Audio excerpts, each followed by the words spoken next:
successfully in our third week of classes. And with that in mind, we are going to start doing more of the heavy lifting, so to speak. So this week you're going to read 2 chapters, ZAP Chapter 4. It's a PDF that's available in this week's module. It's in Research and Public Relations. What you're going to notice is I actually did a lecture on ZAP Chapter 3 and 4. And I did that because a number of students in this particular class haven't yet had the Intro to PR course. And so that gives a little bit more insight about the public relations process and how research factors in, and then leads right into ZAP Chapter 4. So when the first part of that lecture, if you've had Intro, you can skip through if you want. I think it is going to give you some valuable insight as you go forward, because I am expecting all of the documents you create for your client, so from the social media to the traditional tactics, to be based on the research that you do in the research report, and I talk a lot about this in that lecture in particular. So I don't want to encourage you to fast forward through, but if it is too much of a reminder, then know that Chapter 4 starts about halfway through that particular video. The second reading this week is from your course text, Wilcox and Weber, Chapter 2, and that is about becoming a persuasive writer. In the lecture, I suggest to you, if you haven't already taken COM 4300, Persuasion and Social Influence, to sign up and take it before you graduate. I teach it every spring, and the reason that I think it's really important, especially for PR students, professional communication students, anyone who sees themselves going into some sort of strategic communication function, is because your campaigns, even your emails, are going to be more effective when they're based on persuasive theories, right?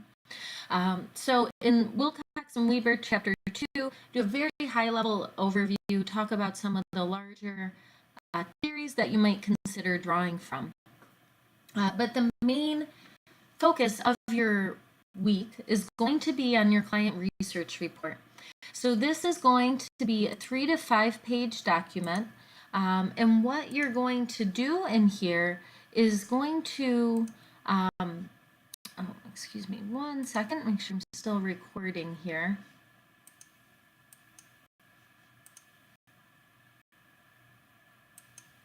There we go. Sorry about that. In this 3 to 5 page double-spaced document, it's going to lay the groundwork for everything you do for the rest of the semester. So you'll notice there are a number of questions there. It doesn't mean you have to necessarily ask or answer all those questions. Some of you are selecting clients that you're currently working with, you've worked with before, or you have contacts in. So in that case, not only can you review their websites, their promotional materials, their social media, annual reviews, so on and so forth, but you have the opportunity to ask some questions. If you've selected a company that you're, kind of dreaming big and thinking about for the future, and you don't know anyone, that is perfectly fine. That is not an assumption that I'm making that you have done in order to do this assignment or this class successfully. But I want you to think about those questions. So the purpose of the report is to figure out, what has your client done before? Who are their target audiences? What is the type of messaging they typically do? You're going to do a situation analysis or SWOT analysis, where you look at their strengths, their weaknesses, their opportunities, and threats. So you're going to go through and call all of this information out. So you are starting with a baseline of factual information for which you're then going to present some goals, objectives, strategies, and tactics.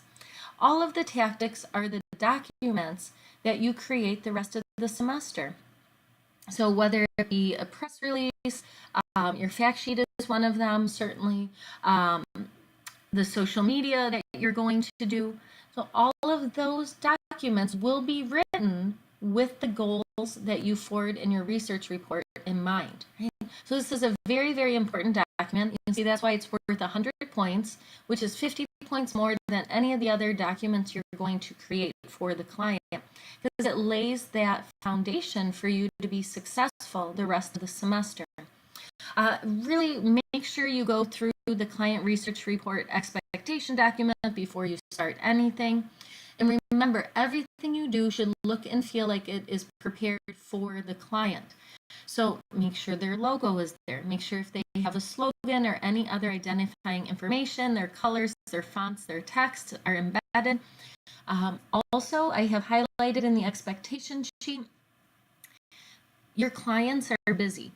So you know that some of them you will actually give this to them. Others you're just going to create this and it's going to be a nice document on your portfolio. You'll create at the end of the semester. But regardless, we want to be able to demonstrate to others that we can write in a persuasive manner that is concise and organized. So that means being very mindful about the headers you use. You might want to integrate some numbered points or some bullet points or sections. So remembering that you busy professionals, you have 3 to 5 pages of high-level information. So how can you organize it in the way that is most meaningful and impactful so they can quickly go through, read the sections that they need, know where other information is if they need to locate it later.